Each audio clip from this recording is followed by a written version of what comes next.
Okay, day 5 of the Table Topics 30-day challenge. First question. Is it possible to lie without saying a word? Wow. Okay, I gotta set the timer.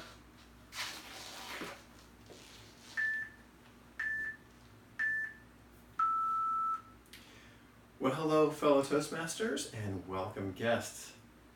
You know, that's an interesting question. Can you lie without saying a word? Now, there's a concept that you can lie by omission. So if you omitted something, you may be talking, but you're not mentioning the thing about which you're lying. You're leaving it out. For instance, you scratched someone's car, and you tell them, hey, I brought the car back, it's parked in the driveway, I'll see you later.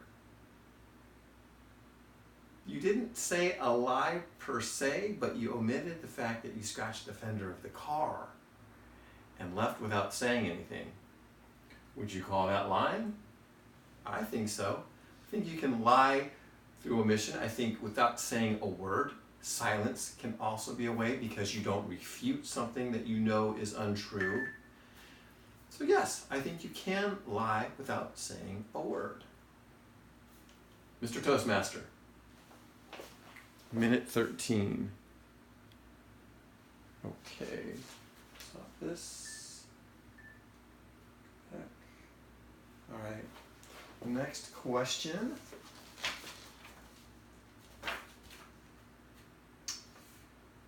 What is the one thing you would most like to change about the world?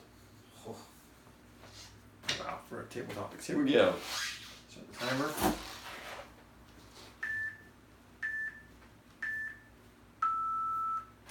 Well, hello, fellow Toastmasters, and welcome guests.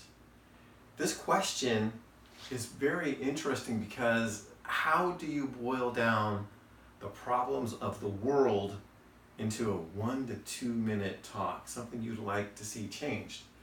I'd like to see starvation ended. I'd like to see human trafficking ended.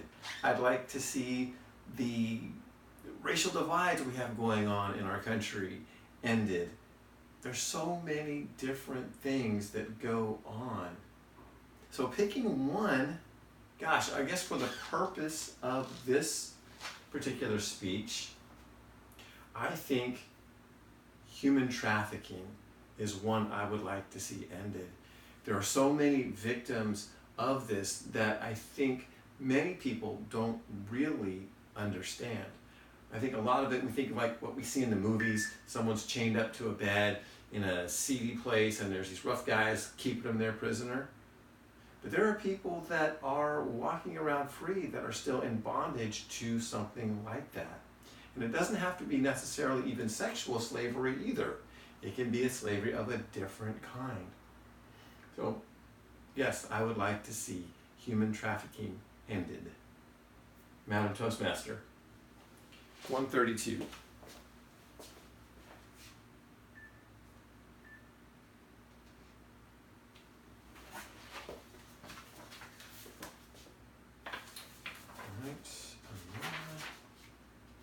Stop saying the numbers, because if you start doing the challenge, you don't need to know the numbers in case you get a duplicate like I did and you don't want the question in advance, the number. What do you love most about yourself? Oh, man.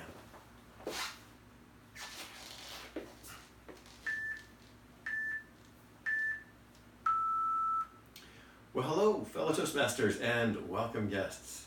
You know, to paraphrase that song, I'm just too good to be me. I can't take my eyes off of me. I just love me so much. You know I'm heaven to touch. No, that is so not me. In fact, when I saw the question come up, I'm thinking, oh, that is a tough one to talk about. What do I love most about myself? Man, I would guess one of the things that leaps to mind is my relationship with Christ. because without that anchor in my life, I know I would be a different person. I've seen times in my life where I have not been living out my faith like I should be, and I see the person that I begin to become as a result of it. And that person, I do not like. So for me, that I would say is something that I love about myself. And it's not even really about me, it's more about him, but I like what he does through me. Madam Toastmaster, minute 29. Ow. All right, restart.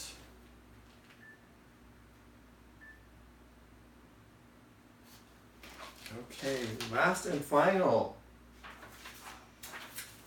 Let's get to it. I just came from a meeting, a club meeting, where I had to actually get up and do table topics. So, hey,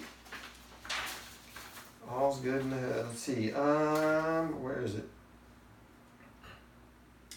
In your lifetime, what have you done that hurt someone else?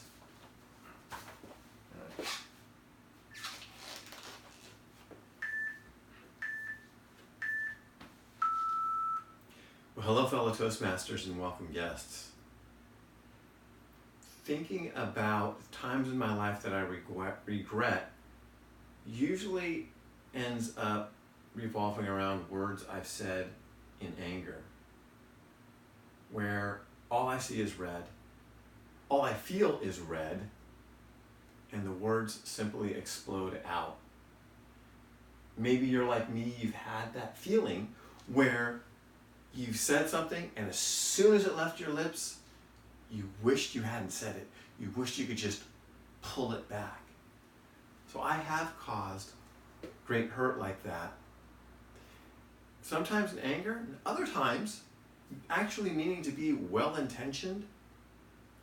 And my words, instead of coming across as helpful as I intended, or constructive as I intended, end up being seen as hurtful and causing real personal injury in that sense, or emotional hurt.